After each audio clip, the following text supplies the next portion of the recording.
Hello. Hello, and thank you for stopping by. Thank you for giving me a few minutes of your time and for checking out my video. Today I want to cover a recent article in Inman News, and the title of the article is "It's Not Over Yet: Where Real Estate and Antitrust Litigation is Going in 2025." And the fact is, real estate industry, and to a related extent, the mortgage industry, is in the messy middle. The messy middle of transformation, the messy middle of massive change. We thought 2024 brought a lot of change to the real estate community with the NAR settlement, but the truth is, it's really just at the front of that cycle.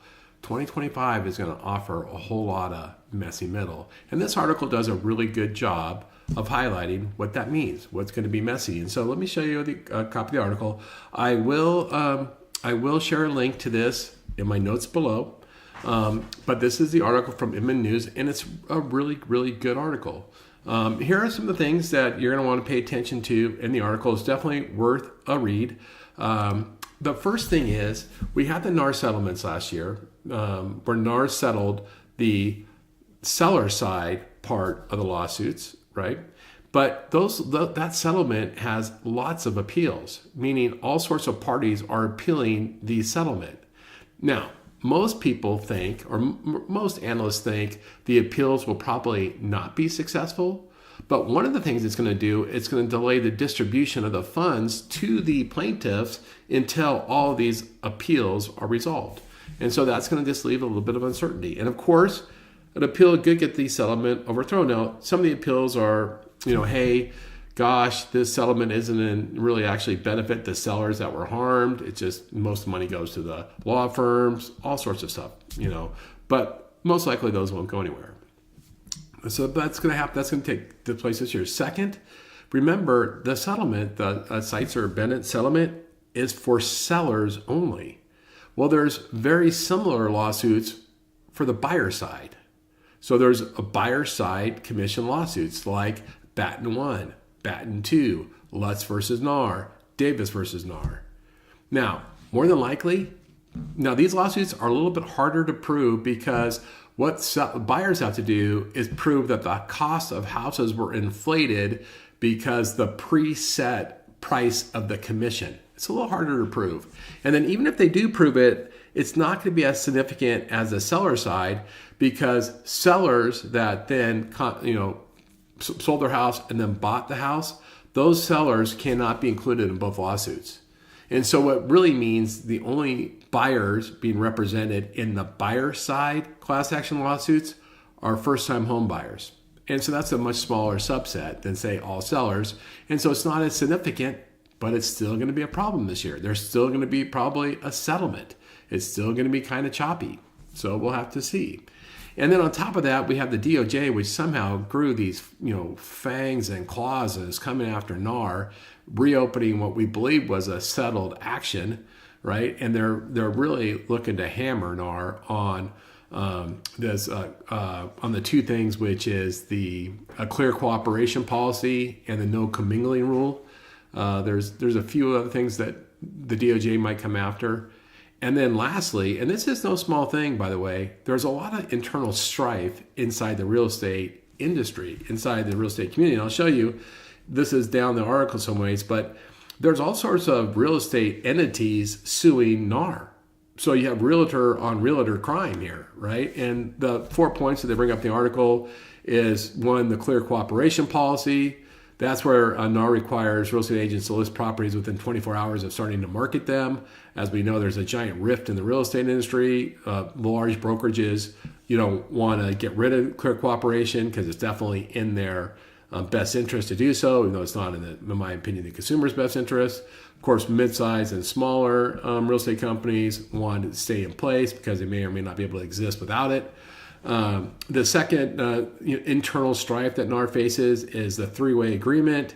As you can see, the three-way agreement requires that a member of NAR join the national, the state, and the local. In a lot of states, not a lot of states, some states, but a lot of local, the NAR organization doesn't really provide any value. Agents don't want to have to join all three. They don't have to pay these dues and not get value in return. And that's a huge internal argument right now. The third internal issue, is tying MLS services to realtor memberships. Now, this isn't a NAR rule, but most realtor affiliated MLSs mandate that you're a member of NAR to be able to access listings. That's going to face court problems as well as internal issues. And then finally, number 4 is the no commingling rule, which means, hey, you can't put a realtor listing in the same marketing platform as a non-realtor listing. That is somewhat being found illegal. Now, what happens, NAR said it's optional, so they're not obligated. But the truth is, it's still widely practiced. So you have 4 things where you have realtor on realtor crime, meaning real estate agents or real estate companies suing NAR or suing each other. That's going to be a problem. It's probably going to be the most disruptive part to all the things that are challenging NAR this year. So, and by the way, I thought I'd share my screen. Here's what it looks like in the article, the legal risk of current policies. You can check it out. I strongly recommend checking it out. Now, as we wrap this up today, I just want to say first, if you don't have a subscription to Inman and you want to get a good summary and bullet points of this article, go to my LinkedIn. I posted on this morning. I posted quite a few comments, so check it out. I'm going to put the link to the article below. Hopefully you can access it. I also have the link in my NAR. But look, if you're a loan officer, we have to be super sensitive to just the messy middle that real estate's in. And we need to see however we can support our, brethren in the real estate community. We have a very close symbiotic relationship, deep partnerships. How can we help them? How can we help them navigate these changes? How can we make them feel comfortable? And the whole key is, if they're a real estate agent or you're in real estate or in mortgages, this messy middle, this change, just metamorphosis is happening. It's going to happen to all of us, and we just have to figure out how to be comfortable being uncomfortable.